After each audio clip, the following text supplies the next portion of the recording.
Hello there, and welcome to the second part of my Greek myth retelling wrap-up. Part 2 now set in Germany, believe it or not, my friend's house in Germany, but that's a long story to get into, so I'll just get to the goods, which are the Greek myths. We are now in the second part, so if you had missed the first part, then I'll leave a link somewhere for you can go see those.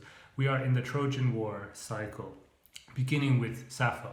So I didn't know that Sappho did Greek myths at all, even though she's obviously a really famous Greek poet. But I found this little book in the library and I saw on the back that it had a bunch of Greek myth retelling things in it. So I was like, oh, I didn't know she did that. So I took it out and I had a look and they were really good. The poems were, I've never been, the little bits of Sappho I've read, because her poems are fragments, that's all we have left, unfortunately. I've always kind of felt they're kind of nice, but not amazing because it's just a little bit of a poem. So it's hard to feel really moved in my small experience of her. So the one that really stood out for me was this one about the wedding of Andromache and Hector in Troy. And so this is before the Trojan War, obviously, they're getting married. And it's just describing the wedding and them going down the street, and it's got these beautiful images of the people in the marketplace and all the spices that are being sold and all the different smells mingling together, and there's lots of imagery with colors and sounds and smells and things mingling, and that's appropriate for a wedding thing. And it almost feels muted, but in a muted way, sort of erotic because of all the sort of sensuous imagery of things coming together, different things being mixed. And I really dig that. For me, the most interesting thing about this poem, though, that Sappho wrote about Hector and Andromache is the fact that she chose Hector and Andromache, because it really could have been any characters, right? So why did she pick this particular couple, right, from Greek mythology to describe? Especially because Hector is famous for being the antagonist of the Iliad, so the hero of the losing side. And at the end of that poem, he gets, horribly killed by Achilles. Oops, spoilers, sorry. And dragged around the city, and his body gets all mutilated on the ground and the dirt, and it's all very sad and tragic. And his wife is famous for basically being his wife and bereaved of her husband, and then afterwards becoming a sex slave for Achilles' son, Neoptolemus. So a really bad time all around for this couple, and that's what they're famous for, right? So the fact that you decide to write a happy wedding poem with everyone being happy and coming together and singing songs and stuff like that about these people that everyone knows it's gonna go so horribly in the end. It's it just makes the whole thing have this really bittersweet feeling to it, which I think is again a mixing of things, right? You're seeing something happy, but you know that it's also tragic because of what happens in the future. So there's that way to look at it, the sort of bittersweet level of things. But there's also, I think, something interesting in that you could say she's kind of subverting how people write about Troy usually, because most of the famous Trojan things and the people who copy Homer, who come after Homer, they're all trying to copy this thing that Homer did of having Troy be really sad and really tragic and really glorious with the heroes going out and bloody and this sort of epic heroic style that's linked to tragedy and death, stuff like that, and mortality. And so she's kind of subverting that by being okay, here's that thing you guys write about, all doom and gloom and tragedy. I'm going to make it happy and cute. There you go. And I don't know, there's something kind of sly and subversive and cheeky about that, which I really like as well. Just for the difference from all the other things you see written about Troy, I feel that was really kind of nice. And I know, it is really a cute poem. I was really glad I read it. But I didn't read the other Sappho things in this book because my focus was limited. I'm just sticking to the Greek myths, so I just stuck to the Greek myth poems in this book. But for that part, I can definitely recommend it. But now, because I am going in a chronological order, we have to go to the events that happen after the wedding. And so I'm going to have to burst Sappho's nice, happy little marriage bubble and get into the grim stuff. So with our next book, we're going from Troy, the happy wedding version, to Troy, the rape camp version. And this is The Silence of the Girls by Pat Barker. So if Sappho wanted to sort of rob Troy of its tragedy by making it all fun and happy and cutesy, then I think what Pat Barker wants to do is rob Troy of its heroism by making it just rapey and really, really gritty and nasty, which I'm all here for. In a way, they're kind of doing the same thing, even though one's a happy wedding and one's horrible rape camps. It's they're both taking the glorified image of Troy and then like giving you a radically different view of it, which is I guess just what retellings are in general. But like if you can get a really radically different view across and still make it feel like compelling and that it fits with the Greek myths in general, then you're obviously, you know, succeeding. In terms of concept, I'm all there for it. But in terms of execution, I DNF'd this book, I'll say straight out. I got to about 70 pages. I had the physical copy from the library and I had the audiobook. So it's kind of like doing this thing I've never really done before, which I was be listening and reading and like, you know, dipping back and forth between the two media. And that was really fun. And but in both cases, I didn't really like it. And I kind of thought I liked it because I could see that sometimes if you don't get on with an audiobook, I mean, at least for me, I sort of feel, I wonder if I read it like textually, if it would be better. And in this case, I could see like, nah, I don't really like it either way. So obviously I can't talk about it properly, but I can talk about the sort of my vibes for the first 70 pages. And it's like, it's a very gritty retelling of the Greek invasion of Rome. It's a very gritty retelling of the Greek invasion of Troy, and it's told, at least the first bit that I read, I think there's other characters later on, but the bit that I read is told from the point of view of Briseis, who we know ends up being the girl who kind of sets off the events of the Iliad, like the sex slave of Achilles and then stolen by Agamemnon the general.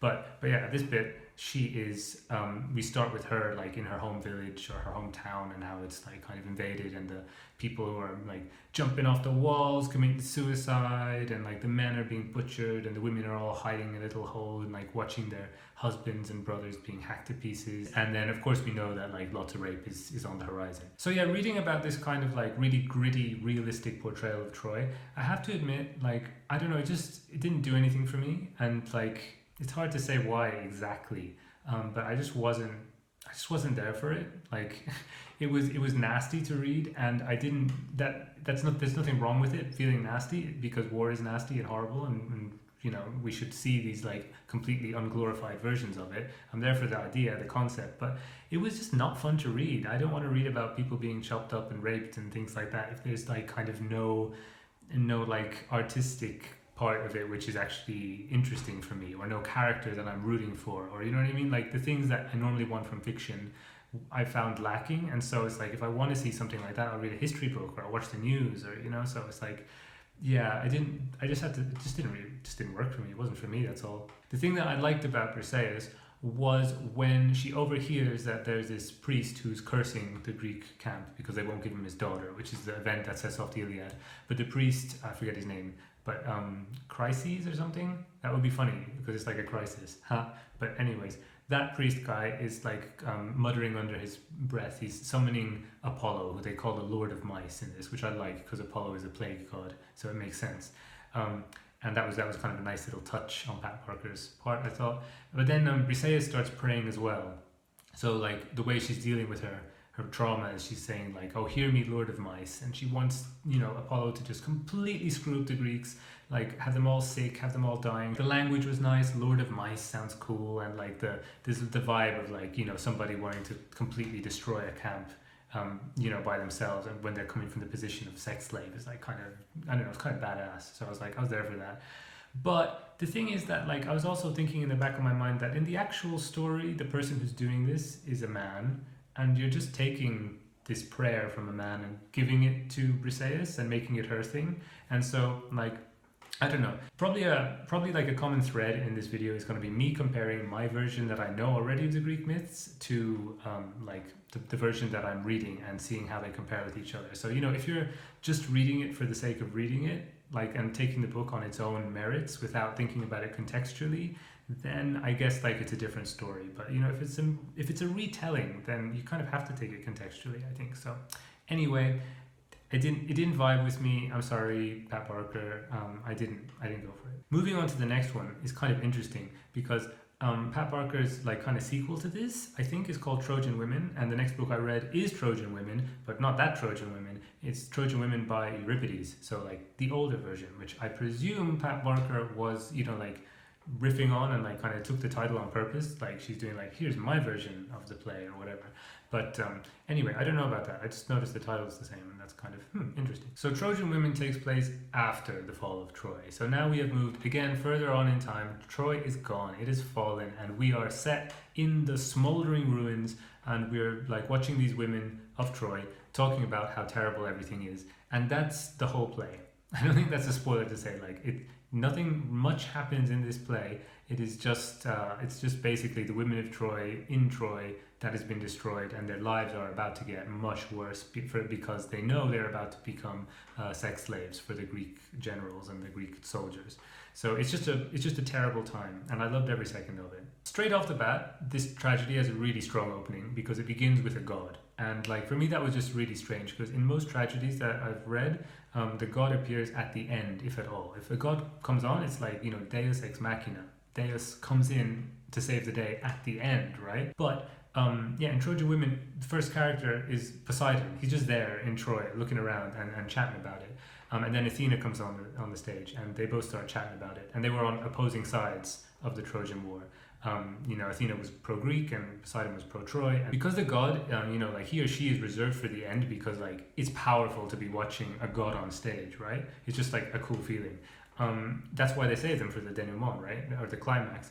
So to go in with your gods at the beginning, I think is just so bold. It's like you're going in all guns blazing. It's like if we're starting from the gods, things can only get more intense from here, right? The gods are really chatty, they're really powerful in sort of like the way they present the events. They've got this sort of epic register, but also they're just like kind of slimy politicians. And Athena, who is supporting the Greeks, is now talking about how she's going to go destroy the Greeks because they were, defiling her temples and stuff like that. And, they went too far in the way they destroyed Troy. So we see like her switching sides really easily, and Poseidon being like, okay, yeah, cool, destroy the Greeks, I'll help you, I'll whip up a storm at sea. And the way that they've gone from being opponents to being allies in just like a few quick lines shows how fickle they are, with the horrible, disastrous consequences that last for lifetimes and generations on humans. So that's kind of interesting.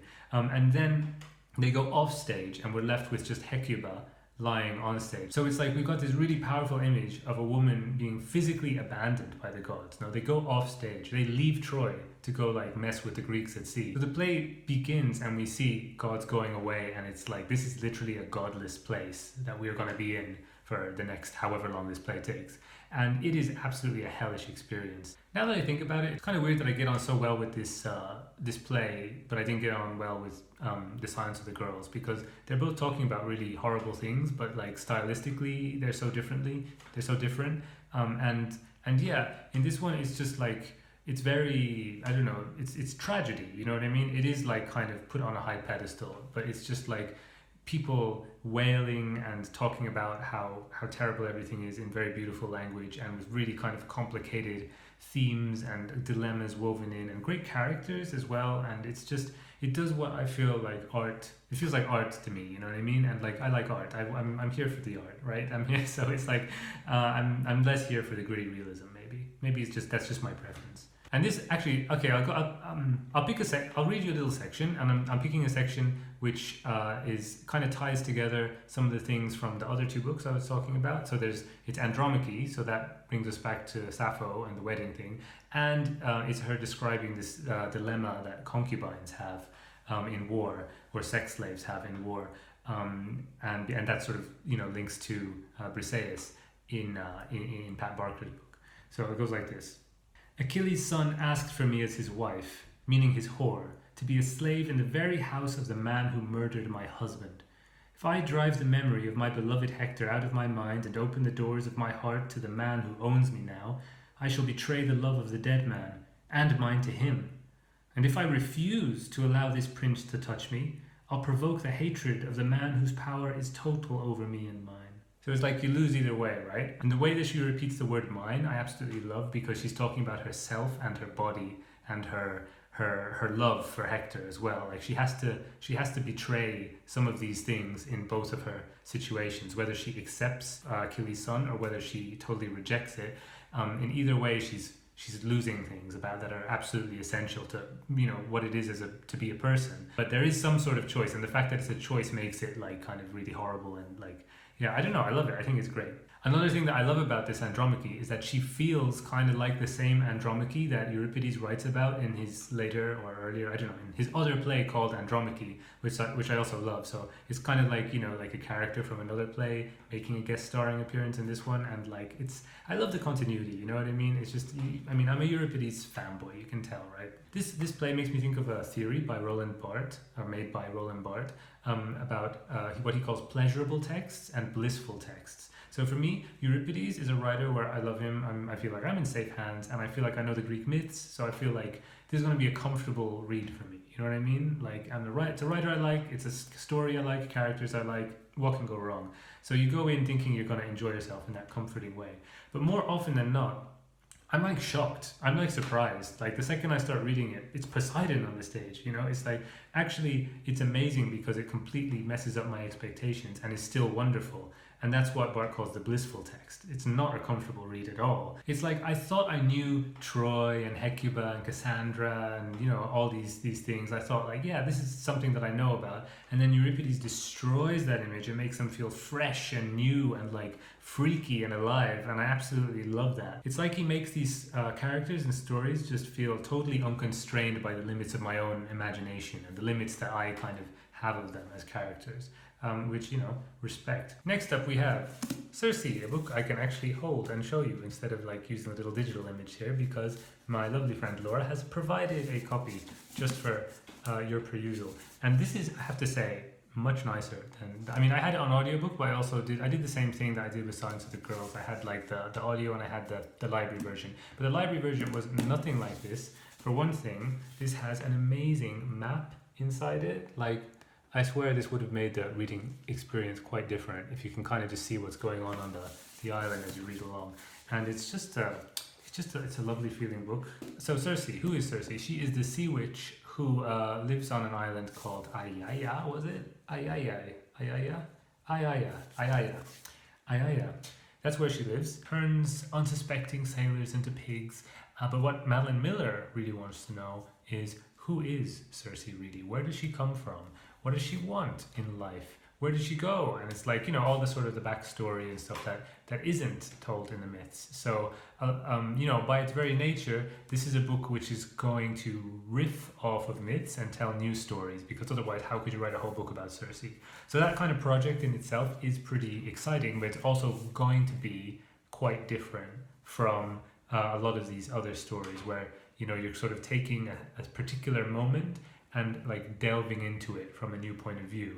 Circe, for me, on the other hand, this is sort of like Greek myth fan fiction, in the sense that, nothing to do with writing quality, of course, it's in the sense that it feels like Circe is sort of roped up as a character into lots of other myths, often in ways that would make sense, like her father is Helios the sun, we know that, so Madeline Miller provides a relationship, between like a father-daughter relationship, and that's very important in the book, right?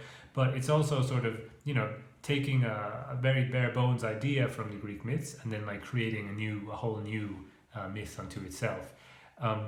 It's also a bit like Where's Wally or Where's Waldo if you're in the States, where you've got like, you know, you're turning the pages of the book and each double spread is like a new Greek myth, like here's the Minotaur on Crete, where's Circe, and like Madeline Miller has put her into that story, or, you know, here's Medea, where's Circe, and she's somewhere in the story. So it does feel like, yeah, Circe has kind of just been like kind of shoehorned into myths in lots of places, often in ways that I found very, very, very implausible. I can imagine being a reader who comes to this and finds it like really interesting to have Circe as a gateway into different angles on these different myths. And like there are things that make sense about it. With the Minotaur thing, it's because her sister is Pasiphae, because she's also the daughter of the sun, and so it's like she helps her sister deal with the fact that she's given birth to a Minotaur.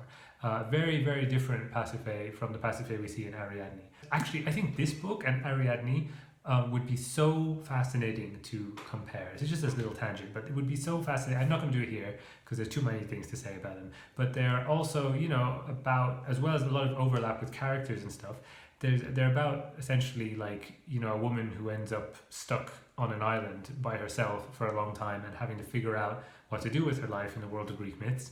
And yeah, like they both go in very different directions.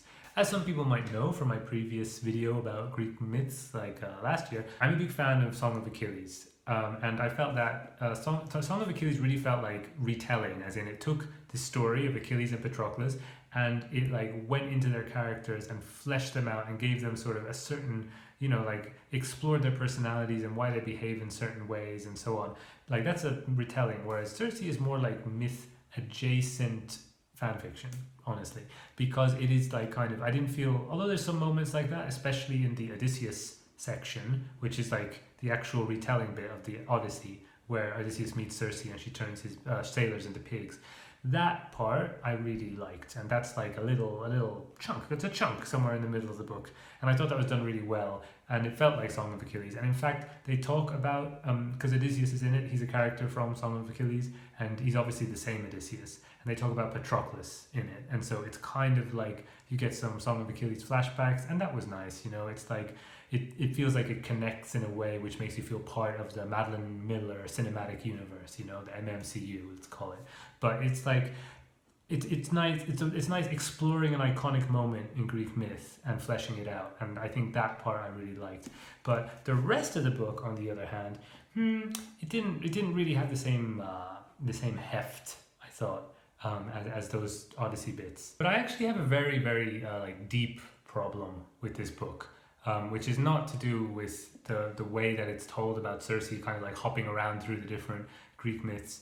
It's sort of more to do with the core of like what the whole Circe personality project is, and that for me I would call it the Maleficentication of Circe. So this only really makes sense to people who like me adored the original 1950s Sleeping Beauty film by Disney, and especially the character Maleficent in it, who's this iconic witch who is just like amazing and wonderful and, you know, like absolutely queer goals. But she lives in a castle surrounded by pigmen, and that's just only one, you know, kind of parallel with Circe, who lives on her island surrounded by pigmen. The point is that the 1950s Disney movie had this iconic witch. In the new Disney remake movie, you know, with the Angelina Jolie thing, she looks great in the role, I'll give you that. But in the original stories, like both Maleficent and Circe are witches who just exist independently, and they're just like very like powerful and like forces of nature, which are, you know, just really impressive as characters and like leave an impression on you, I think. And importantly, they exist without male intervention. Do you know what I mean? Like men appear in their stories and then usually they mess up those men. And they're just powerful, independent, mysterious women who exist in the world, right? But in both Circe and in Maleficent, actually a lot of their origin story is to do with male violence committed against them, whether it's from patriarchs or from random horny sailors. It's like there is a lot of violence against these women, and that is how they find their strength or how they grow and, you know, discover themselves. So like I feel like in both Maleficent and in Circe, they're trying the writers are trying to make this iconic feminist woman seem more relatable and complex, and, you know, like more of a 21st century woman kind of thing. And I just think that ironically, in trying to make her more relatable and complex, you end up undermining the very things that made them so iconic to begin with. Basically, I felt that unlike in Trojan Women, where the sort of the way that the characters in the world of Troy is kind of shown to me explodes my expectations and shows me something new and makes me go, oh my god, yeah, and so surprising in that way, but in a good way. Like Circe's development sort of surprised me in a way which was bad and made me think like I prefer her as she was. Thank you very much. Please give me my original Circe back. So there's so much to say about this that I kind of want to do like another video on it, because it's just a, you know, like, and a comparison video with Ariadne and a comparison video with Maleficent. So, you know, it's just like too much in that book. I think I got my point across though. So Circe was just not a great time for me. I mean, I read it all the way through to the end, so obviously a better time than Silence of the Girls, but anyway. So finally we go on to Margaret Atwood's Penelopiad. So one thing I was really excited about with Penelopiad was just the fact that I was reading a Margaret Atwood book, because I've not read anything by her, and, you know, I've only heard good things, and I've seen her speaking, and she seems like a lot of fun, just as a personality. And actually my kind of image of Margaret Atwood from little interviews that I've seen her give and stuff like that it really fit the Penelopiad, because Penelope sounds like what I feel Margaret Atwood sounds like. I could hear Margaret Atwood's voice when I was reading Penelope, and it's a brilliant voice to read and really makes me want to read more stuff by her. But Penelope is just very dry, she is very witty, she is very sarcastic, and she's very funny. Like, I laughed out loud so many times reading this book. I think like the myths are fun, do you know what I mean? The myths are really fun and they're often very funny, and I really think that like often like the retellings, they're often very serious, you know, like both the ancient ones and the modern ones, they're both going for like tragedy and like kind of in a way though, like Sappho wasn't very serious, the one I talked about at the beginning, because that's like kind of a light-hearted marriage scene. So I've kind of gone full circle with the Penelopiad, because this is a very light-hearted fun. But it does go into some pretty grim stuff as well, and the balance that appears in this book is I just think wonderful. So basically it's telling the story of Penelope as she, you know, her whole story, like how she ended up, you know, like how she grew up and how she got married to Odysseus and how she waited for Odysseus and then what she did after he came back. And it's also told, interestingly, from the point of view of dead Penelope, because she is dead from the beginning of the story. She's in the underworld, and it's her spirit telling us things. And occasionally, the fact that she's in the underworld is brought up, and it's made clear that she's telling us the story in the present, and that, like, you know, there are ghosts, and the underworld is just still going on, which is a funny thing to think about in and of itself. It's not really about that, but there are like occasional little jokes or little things which remind you of the fact that Penelope and all the other shades are still just hanging out. There's even, if I remember right, there's even like a kind of a suggestion at one point that nowadays, because the underworld is so full, a lot of the ghosts like slip into our world through the internet and like check out what's going on in the news and stuff like that. And I just thought that was, I think it's just like in a throwaway line, but I thought that was absolutely brilliant. And you know, that kind of writing is just, it's just very playful and fun. So the only thing about the Penelope telling her story thing, which is it can get like a little bit old, is that sometimes it feels like kind of a straightforward retelling. It's very playful, but sometimes it's like just, you know, telling you this sort of what you expect from modern Greek myth retelling, which is, you know, a woman's perspective on the events and like kind of just then telling the story as it was without much change or without anything particularly new. And I think this is because, I think it feels this way, a little bit stale in that sense, just because, you know, it came before Song of Achilles and all the stuff that came after that. So it was just before the kind of the boom of Greek myth retellings. So like maybe, you know, Margaret Atwood did it first so she can get away with it, you know what I mean? But yeah, now in retrospect, it feels like kind of a bit samey in a way, just a little bit though. And that really didn't bother me because, especially apart from Penelope's great like acerbic voice, we also have a chorus, which kind of in like the chapters are sometimes Penelope and there's sometimes the chorus. The chorus is made up of the maids that get killed when Odysseus returns home. There were these maids, right, in his house, and they were taking care of the suitors who were trying to marry Penelope. And so when Odysseus comes back, he kills all the suitors and he commands Telemachus to kill all the maids, and Telemachus hangs all of them. And yeah, like Margaret Atwood even has a bit at the beginning where she explains that she was always kind of haunted by these maids. I think there's 12 maids who get hanged, and so she wanted to, you know, kind of think about what they had to say for themselves. So we get the maids' voice as the chorus, and they are also so fun. They're like, there's a real class element there because the maids, you know, obviously come from like working classes compared to Penelope, who's, you know, like royal. So the way that like the contrast between their kinds of voices and their experiences is really like interesting and engaging and fun. That's one thing that makes them fun. But also they're just so crazy. Their sections are really wild. There's a like, I mean, I kind of don't want to tell you about them because it's just fun. It's a short little book. You should read it. You should enjoy these maids for what they are in all their glory. But I will tell you that probably my favorite part of the whole book was a scene in which the dead maids do a burlesque show in which they sing Homer's Odyssey in the form of a Greek myth retelling sea shanty, and they do that all in drag as the sailors who died on the voyage of Odysseus. That was a very long sentence, but if it sounded interesting to you, then I encourage you to pick up The Penelopiad by Margaret Atwood. So there you have it, the full recap of the retellings that I read in the month of May. I'm going to do this again next year, I guess, so I won't say join me again next year, but I plan to read more Greek myths in the interim, of course, because I'm a sucker for them. They're great, they're wonderful. Why wouldn't you be obsessed with the Greek myths? I don't know.